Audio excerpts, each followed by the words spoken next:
پوښتنه: آیا الله جل جلاله تا خوښ لري؟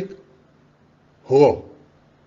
تر داسې حد او اندازې دې خوښ لري چې تا ټوله شپه ډول ډول او لوی لوی ګناهونه کړي وي، خو بیا دې هم سهار په داسې حال کې راویښ کړي چې ستا روح یې نه وي درڅخه اخیستی، وژلی یې نه یې.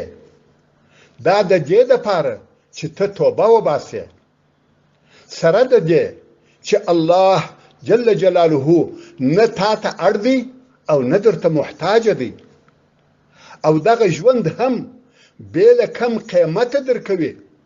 دا ځکه چې ته پر الله جل جلاله ګران یې او خوښ دې لري، نو ته هم خپل ځان و دغه مهربانه رب عز وجل ته نږدې کړه.